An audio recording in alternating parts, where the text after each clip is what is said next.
Hello বন্ধুরা, সবাই কেমন আছো? আশা করি সবাই ভালো আছো। আজকের আমাদের রুমে চলছে দেশি মুরগির ঝোল। দেখতে পাচ্ছ এখানে সব কিছু ছাড়ানো কমপ্লিট।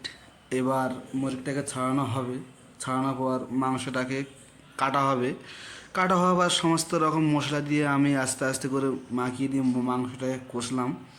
কষার পরে এবার হালকা করে ভালো করে কষে নেবো। নিয়ে এতে ঝাল, নুন, তেল, হলুদ যা কিছু দেওয়ার সব দিয়ে দিলাম।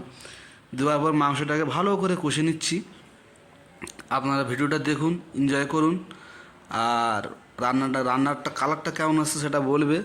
এবং হালকা করে জল ঢেলে দেবো। এবার জল দেওয়ার পরে হালকা করে জল দিলাম, কারণ হচ্ছে হালকা পাতলা ঝোল হবে, সেই কারণে হালকা করে জল দিয়েছি।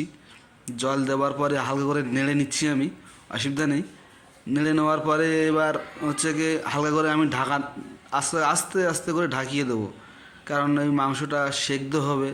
সিদ্ধ হওয়ার পরেই হচ্ছে কি কেমন হবে সেটা তো দেখতে হবে। এবার হালকা করে আমি গরম মশলা বেটে দিয়ে দিলাম। আমি না, বউ বেটেছে। দেওয়ার পরে এবার হালকা করে দেওয়ার পরে এবার চলছে। ঠিক আছে, তোমার ভিডিওটা দেখো।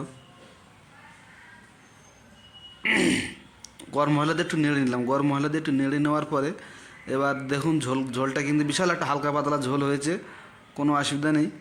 ঝোলটা খুব দারুণ টেস্টি মতন হবে।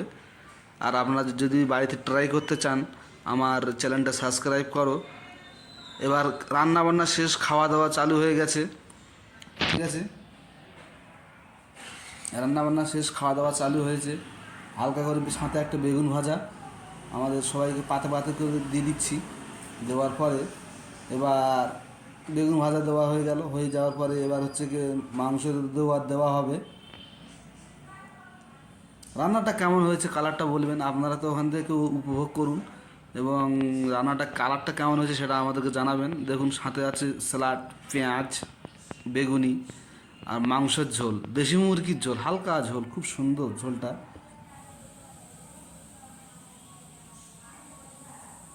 অসুবিধা নেই, অসুবিধা নেই। আরে আমাকে একটু দাও, আমাকে বেশি করে দাও। কী ব্যাপার, দেশি মুরগির ঝোল একটু ভালো করে খাবো আমি।